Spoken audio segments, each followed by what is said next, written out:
This meeting is being recorded.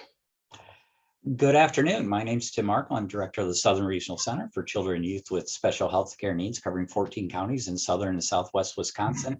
We are out of the Waisman Center, and this is Conversations Aren't Showing Up for Kids, where we try to talk in a very natural, fun, not quite professional. No, we're always professional, but we just want to have conversations.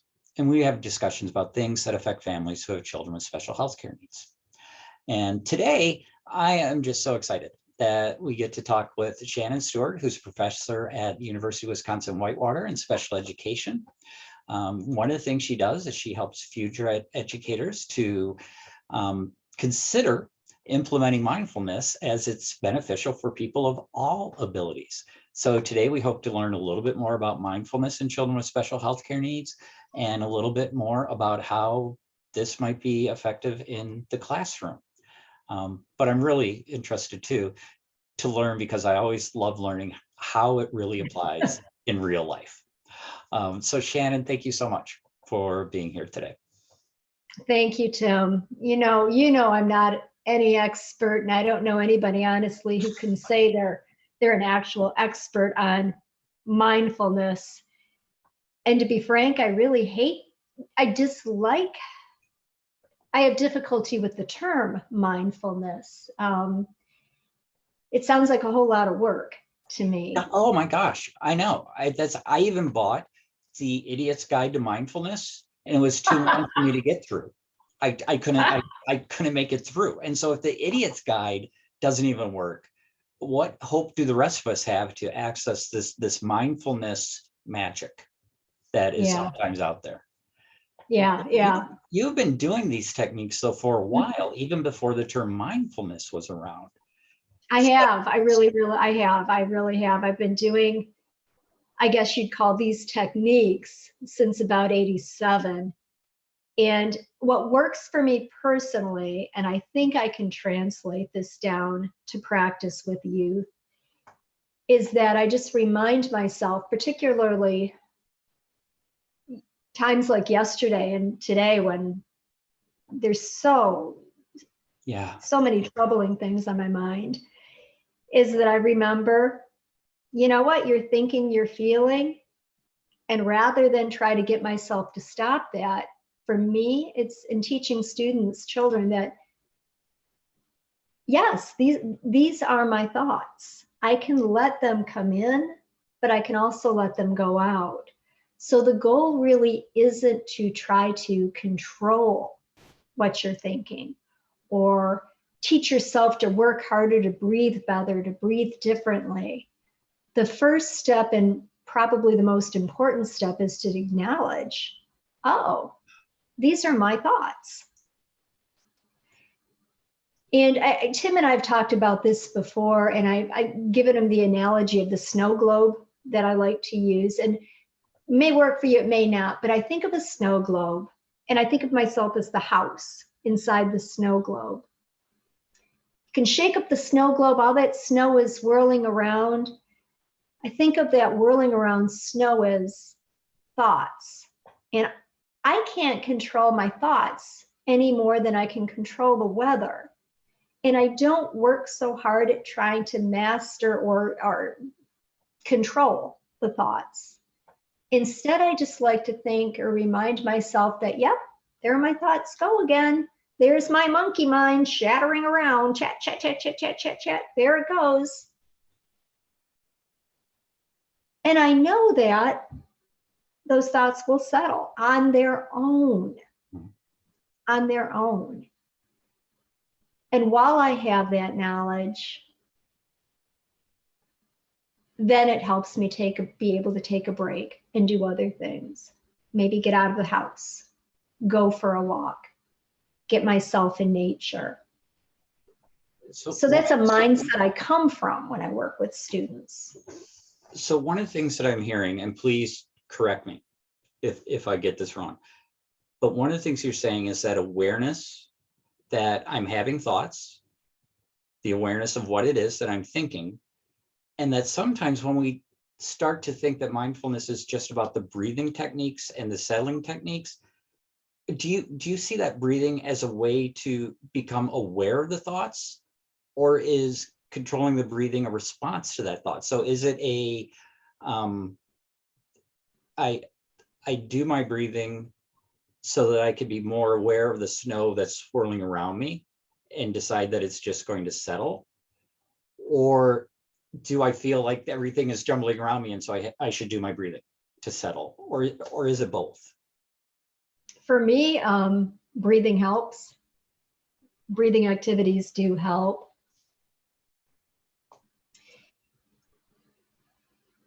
And sometimes it's a little bit of both, to tell you the truth. Yeah. And I don't think it much matters. Right? Do what helps. Do what helps. Yeah, different things. And when you're working with kids, it's not going to, of course, say, oh, I noticed that you're having you're reactive right now. Let's focus on doing some breathing activities right now in the moment. Sometimes less words are helpful. And for me, anyway, taking a child and if we can, change the environment. For me, that helps a great deal. It's amazing how our thoughts and feelings can get stuck and tied to where we're at and what we find ourselves in. And that just a simple environmental change, stepping out of the room, taking that walk outside, can actually make a difference and can help us with a little bit more awareness and clarity. I think for me, that helps working with kids. Yes, using in the moment, using less talk, more movement. Yeah, that's I've always, what we tell people with dealing with some people with disabilities is, what, less words, more space. Just usually your default, if it could just be less words and more space, you're probably going to be able to de-escalate some of those issues. More talk, less space is going to escalate those issues. So let's go with less talk, more space. Yes, I agree. Now, what sort of, how do you see this working in your own life? I mean, have you worked with this with yourself, with your kids? How real is this, environmental change or awareness and, being the center of this? I love the snow globe. Yeah. The snow globe whirls around, but I am still here. Yes. And you know what? I'm also perfect. And whatever is going on around me, I don't like to think that it may sound different from what other people say, but I don't like to think of myself as these thoughts even being part of who I am.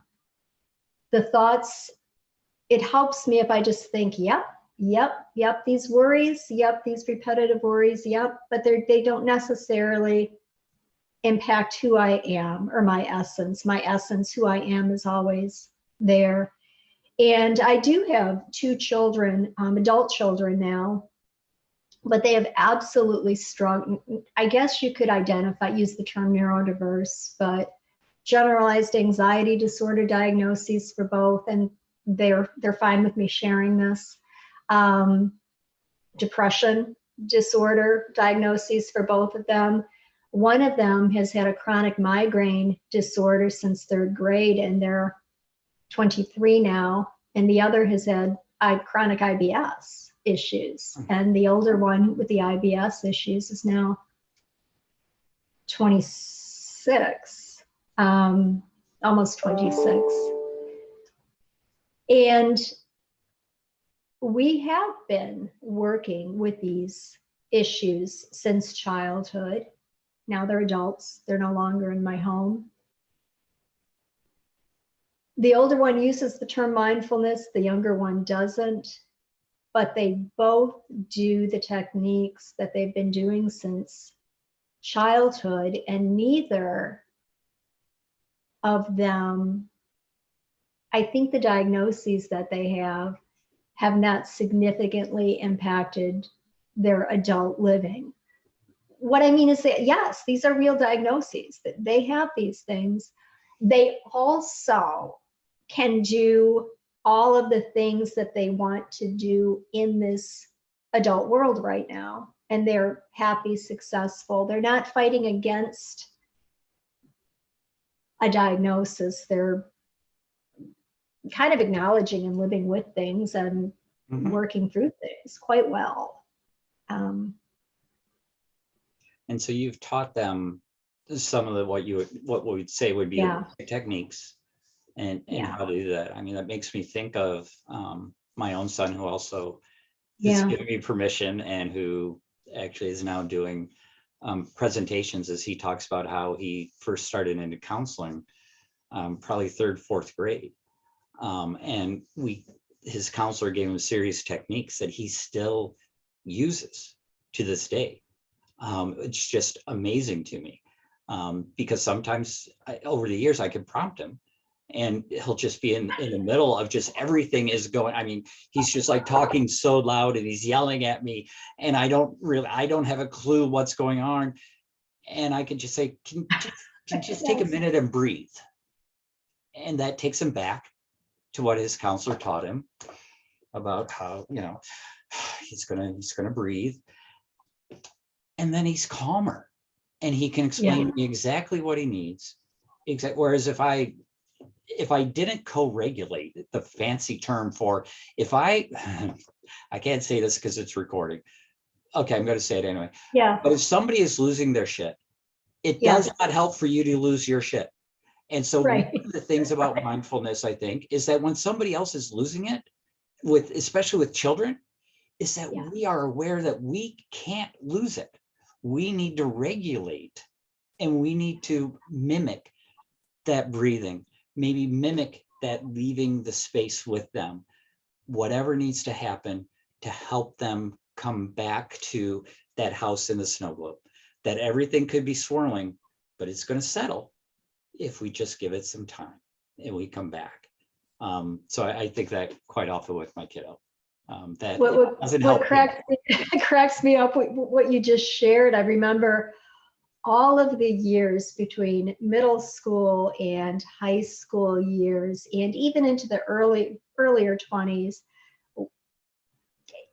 when it's funny now as adults, they're using the terms that they were taught, and they're actually speaking them very clearly. And I just remember back in those days when they were like, and just having somebody, like you said, co-regulate. I love that. Just having somebody rather than say, Lou, where are the steps where your therapist taught you how to do this? Instead, I would just take them and we would start doing them together. And now she speaks the words that they speak the words that they learned. They use the terms that they learned.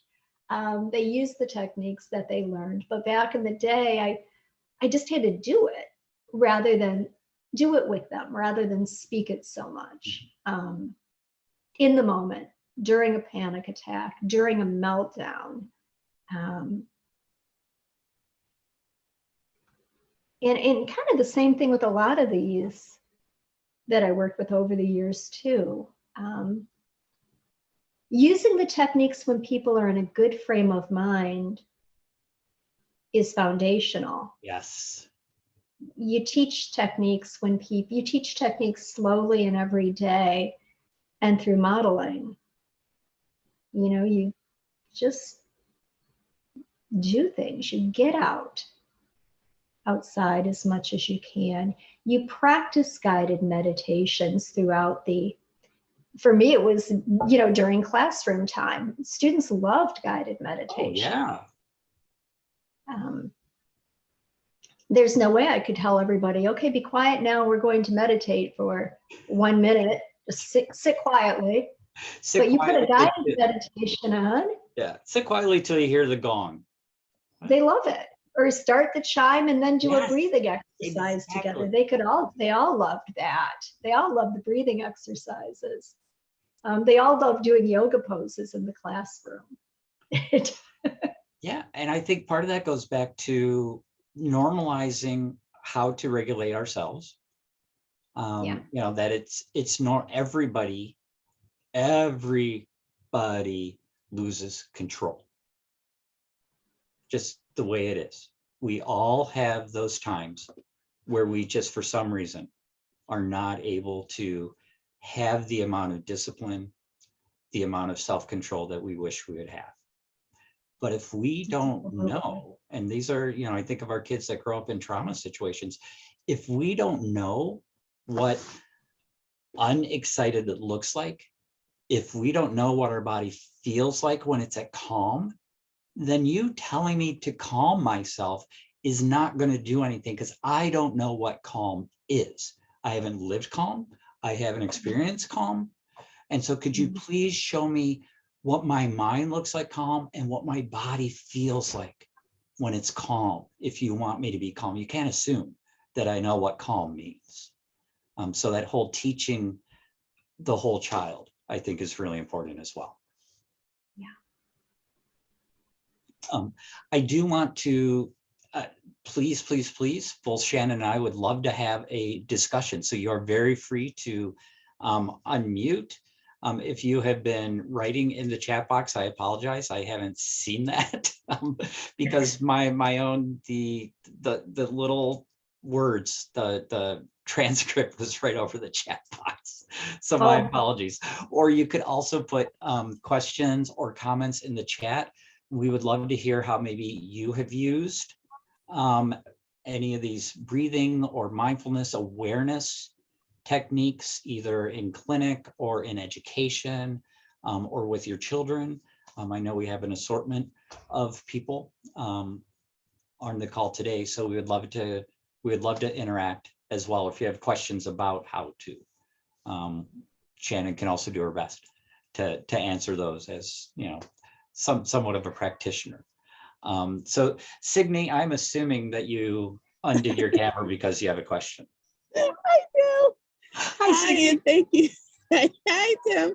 Hi, Shannon. Thank you. Hi, I was Signe. wondering if you had some resources that I could borrow. The only mindfulness technique that I use, because I have two children, they both have autism and they're young. When my daughter is dysregulated, she's unable to access her vocabulary at all, and she won't be able to tell you what's wrong with her or how she's feeling or what happened. So I use this rainbow to kind of breathe the rainbow each color, and she really likes that. I was wondering if you had any other tips or tricks or any other resources that you could put me to that I could use.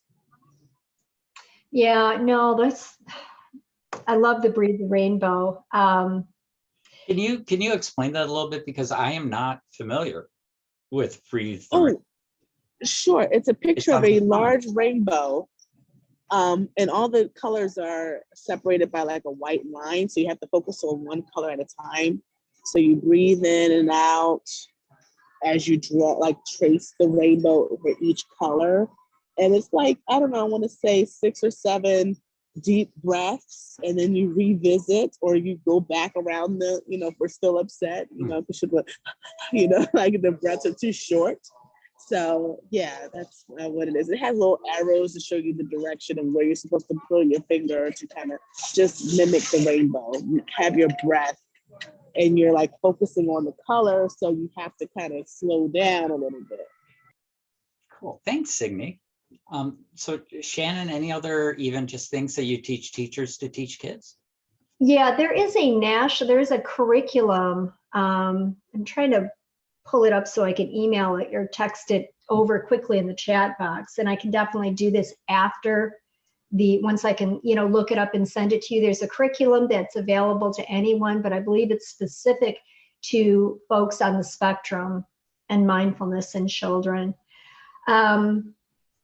The things off the bat that I've used with kids who are on the spectrum are probably, you know, it depends on who the student is, but breathing activities are huge. Breathing with what's the name of the expanding plastic ball that I have that opens, and it starts with an H, open and closes like that.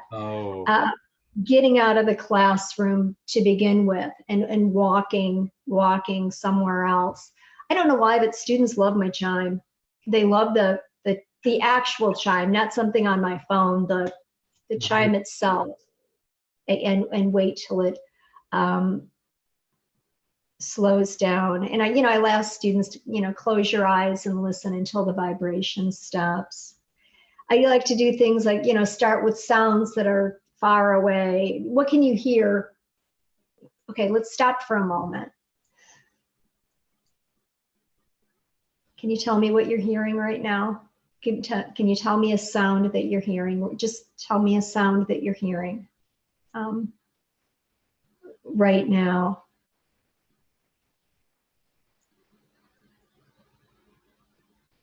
And I think a lot of it when I'm hanging out or working with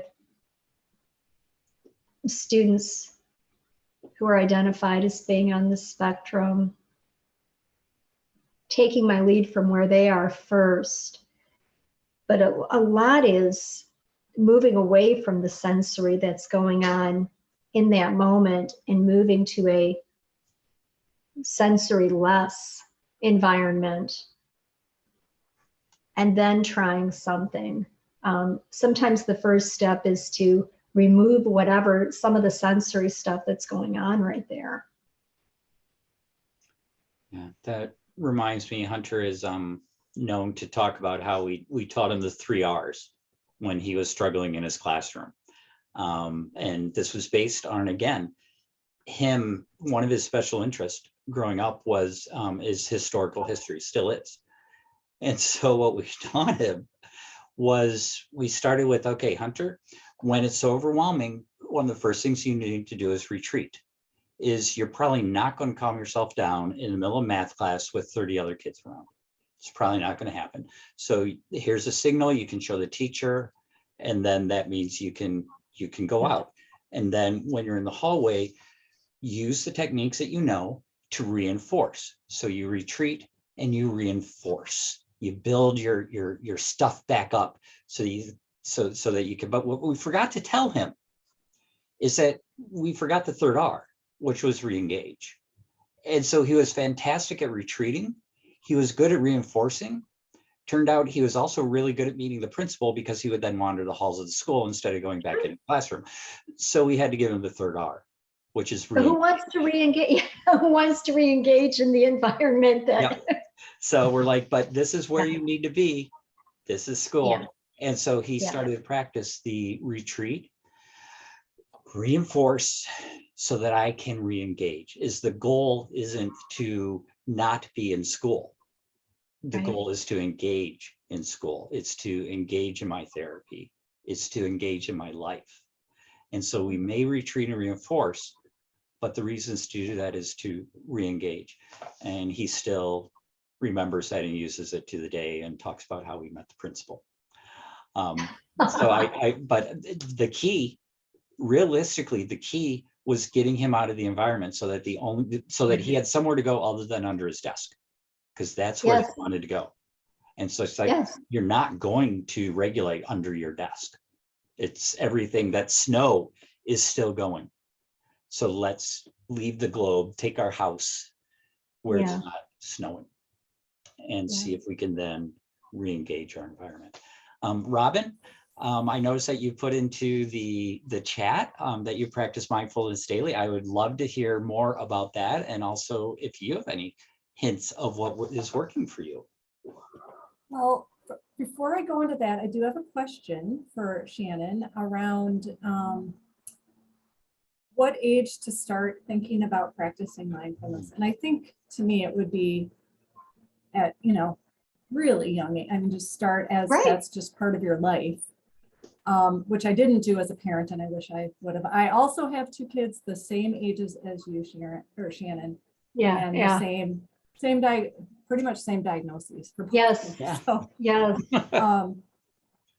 and I wish I would have been practicing more mindfulness when they were younger. But it's not too late, and they've both done some therapy. The younger child does not like to call it mindfulness. I don't know if there's some stigma attached to that for some reason for her, but the older child is more, definitely more in tune to that, and does practice more mindfulness herself. Yeah. For me, so I'll let you answer that question about age. What do you think? Toddlerhood. Yeah. For me, I think toddlerhood. We had phenomenal. Oh, I had the opportunity to get to know a phenomenal nursery school teacher, and she was just so keen on such important things like toddlers are not developmentally ready to blank, blank, blank, blank, blank. They're not ready to share. They're not ready to do these things. And she used mindfulness techniques with 2, 3, and 4-year-olds. I watched her do it. She didn't necessarily call it mindfulness, but that's exactly what she was doing. Am I out or am I in? You're in. Oh, okay. I can't see anybody anymore, but that's okay. We can For hear you myself. and see. Yeah, we but can you also see you, so don't start dancing. Sounds good. All right. I won't start Or pulling start the. dancing. Well, oh yeah, you're right. Good point, Robin. If you feel like dancing, please feel free to sing. Show tunes are always welcome in my world. Just saying. Sounds fine. But yeah, I think toddlerhood. Thank you for that. Yeah. And I'll say, Tim and Shannon, and for the rest of the group, I have a couple tools that I use that help me with some mindfulness exercises. The Calm app is one thing that I have on my phone, which helps me during the day to, hey, remind me, oh yeah, oh, how am I feeling? Yep, I do too. Yeah. And then I do use, it's called The Mindful Movement, is a website, and they have a YouTube channel, and they have a lot of really great meditations. And it's a husband and wife team, and they do some movement things. I really like their work that they've done around mindfulness. And then I have just my own practice of, pausing. I do use, because I work in healthcare in a very busy, I work at the Wiseman Center in a very busy, sometimes stressful environment. So I use a quick thing called BOP, which is breathe, observe, proceed with intention, which is really helpful in those moments when you just need something quick before you're going into a room or to talk to somebody and you're getting a little anxious around it. So yeah, so there's several different things that I do. Thank you. I love learning new things, and knowing that not everything's going to work for everyone. Right. But if you don't have a tool to practice with, you never know if it's going to be useful.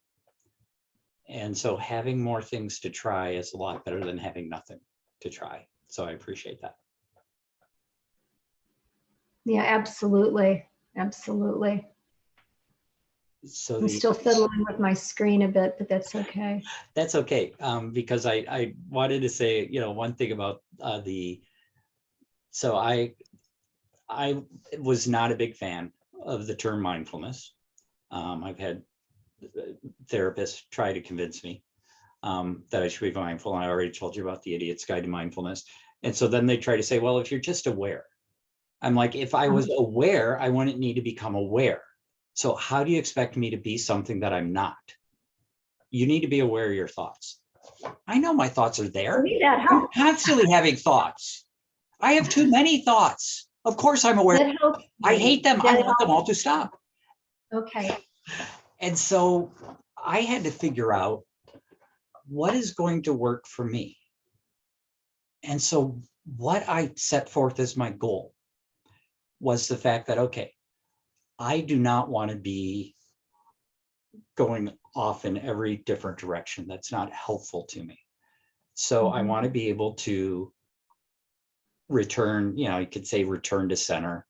But what I thought was happening was all these reactions, all these thoughts, all these emotions were intertwined. And so I couldn't figure out where was that space between a thought, an emotion, something happening to me in the outside world, and then me being able to identify it and be able to choose what I want to do with it.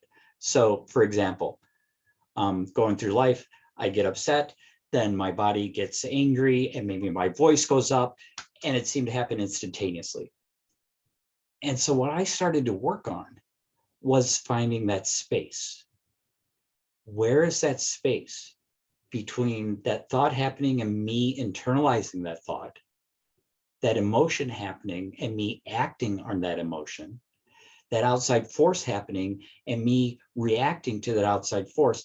Where's that space? And if I could just start to narrow that space and make that space smaller and smaller, then I could get to the point where I could have a thought and I could be aware of it and I could consider it, and then I could let it go if I didn't want to own it, or I could choose to own it. Whereas before, it just all happened. And so I just, And it feels like reality sometimes, right? Yeah. And so it helped me. Feel like, Yep. Yeah. So that's how I got around the, you want me to become more aware or you want me to become mindful, is I had to find language that helped me, which was, I want to narrow the space between reaction and my center, and I want to get back to center quicker. And that, it's just what worked for me. And works when I use it. That's the other thing about the tools. They only work when you use them. But if you don't have access to them, you're never going to use them. Yeah. Yeah, absolutely. So sorry about that tangent. So what else, do you have anything else that you can share with us today, Shannon? I love the stories about your kids. I love the stories about going into the schools and the whole separate from the environment. The snow globe analogy. That's what I wanted to ask you about. Can you talk a little bit more about that home base, that center that we all are, and how does that work?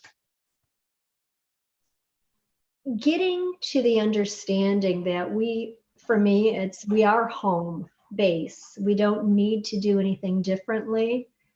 We don't need to be thinking positively all the time.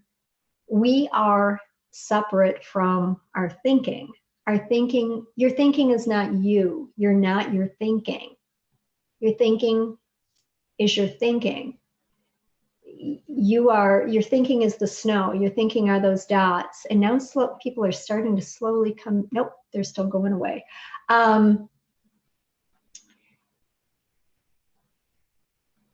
The understanding for me that was huge, that would allow me to get to that point that Tim talks about, narrowing the space, was for me realizing that my thoughts are not intrinsic to my personality. It sounds so counterintuitive. My thoughts are not who I am. Who I am is always the house. The thoughts are going to come as the snow, and they always will settle. Change is always happening. It's like a rotating film strip. It's always happening. What would help when I'm working with young kids, or actually any students at all, is I tell them I would think about my thoughts as a lizard. I don't know why it doesn't have legs, but it doesn't have legs, and it has one of those megaphones on, those cheerleader megaphones. I guess maybe because it just can't hurt me because it can't really get around so much. But that reactivity, those reactive thoughts are something like an intrusive gecko or something with a big microphone kind of tooting at me, but it's not me. And I can choose to just let it be, know that tomorrow morning something else will be maybe swirling around. But again, working with youth, the first step for me is to teach somebody to, if available, if possible, change that environment, step out first, move to a different situation, a different, it's always the environmental change, and then I can get to where we need to be. It doesn't always necessarily mean now leaving the classroom. It may mean giving somebody an out to put on headphone covering. Maybe giving somebody an out to stand up and even walk to a different part of the room and putting on something that feels comforting. You know, a blanket, a soft something. But yeah, I do believe in practicing these things, even from toddlerhood. Yeah. Practicing, understanding that your feelings you don't always need to be feeling happy. You don't always need to be feeling one thing or the other. And in fact, you may not control your thoughts or feelings. That idea that you have to control what you're thinking all the time can be counterproductive, rather than just thinking, you know what? It'll settle. You don't have to work so hard. You're reminding me of one of the best things that my wife has ever bought for me. That I had in my office that I missed when I was working at the home office. But don't believe in everything you think is such a powerful message to me. And when I talk to young people about like suicide prevention and mental health, is don't believe everything you think. It's probably not real, but we react to our thoughts as if they were truth, as if they were real. Yeah. And that just cascades us. So, you know, what I'm hearing is that reminder of don't believe everything you think. Don't believe your thoughts. Those are electric energy going on in your brain. That's your brain. That's your brain making up a little movie again. Yep. Oh, look at there go my thoughts again. There they go. Wow, look at me feeling anxious again. Look at me feeling sad again. Look at me feeling angry. I'm feeling angry again. Yes, I'm feeling anger again. Yep, I'm feeling, yep, there they. Why are you feeling? Well, you're feeling your thinking. What are your thoughts? That as a first step, that acknowledgement is core. Yeah. Excellent. Well, we're nearing the end. Any other comments, Robin? I do have one other quick question, and thank you again for this discussion. It's been really wonderful. When you're talking about working with children, do you have any programs where you do any like parent coaching or working with the families so that they can incorporate what the child's learning at school?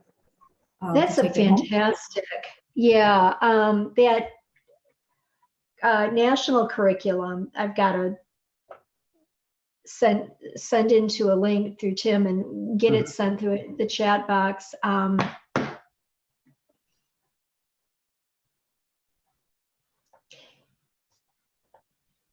The curriculum, I've talked to Tim about the DBT Steps A curriculum. It's not a mindfulness curriculum. It is a curriculum for middle schoolers and above. It doesn't much work so well for elementary school children, but 30 lessons based on the DBT principles that a football coach can use, that a social worker can use, that a general ed classroom teacher can use. Anyone can use these. You don't have to be they're not lessons for a therapist. They're easy lessons set up and designed based on, different than mindfulness, but they use a lot of the mindfulness techniques, the breathing techniques, the stop, relax, think sensibly, act techniques. And if parents and educators can pick and choose from these as well. They're so simple, and it would be helpful if parents and So I do like the DBT steps quite a lot. It's not a mindfulness tech curriculum. It is based on DBT principles. And could you quickly define DBT? Yeah, dialectical behavioral therapy was first developed for folks with borderline personality disorders, folks with severe suicide ideation. And it was used based mainly in group therapy situations as well as individual therapy situations. And the folks who developed that, and it's absolutely an evidence-based practice, have sanctioned and developed a curriculum using some of those techniques to be used in school settings, not for youths or students with severe mental health needs, but for, let's say, folks who are kind of in the middle, students who are at risk, students who have had a traumatizing incident in their life, students who are not in need of immediate supports, but as a kind of a an in-between for students. And the evidence that I'm seeing is in single case design studies is that this is effective. This curriculum is effective for students who are at risk for developing more severe needs. So not necessarily set up as a family type intervention, but boy, wouldn't it be powerful if the school and the family were working on the same techniques. Right, and they're easy, quick lessons. So if families both were using the same acronyms as students, as schools. Exactly. So yeah, no easy answer, but a great idea, Rob.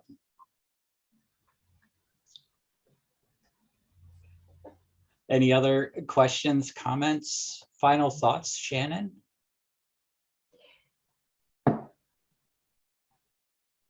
I mean, my final thought is I need to get a rainbow in my room because I Yeah. haven't tried breathing the rainbow before. So now I'm going to have to go get a rainbow. But do you have any final thoughts before? My final thoughts are truly that we need to be practicing mindfulness techniques, whether we call them mindfulness or not, with our students during the day, during lunch times, out on the playground, during the bus times, doing breathing breaks, doing activity breaks, bringing that into what all of us do on a daily basis for all of our students is truly important. And our students who have an ASD, autism spectrum diagnosis, our students who are identified, or our students who don't use verbal speech, all of this works particularly well with students with neurodiverse issues. And we shouldn't shy away from using these things. Of course they work. We focus on the sensory issues. We focus on identifying and taking our cues from kids. I love that. It is one of those things that is truly accessible for all people. And so if you want to form if you're interested in an inclusive environment, this is something that everybody could do with you. And so everybody's invited to the table. Everybody gets to participate. And I love that. Yes, absolutely. Absolutely. Thank you so much, Shannon. I have so enjoyed having a pre-conversation with you, and then I enjoyed having an actual conversation with you. So thank you so very much. I've really enjoyed talking with you, and thank you everybody for the interaction as well. This has just been a really neat part of my day, and I thank you. Thanks. Bye, everyone. Bye-bye. Thanks, everybody. Bye-bye. Bye.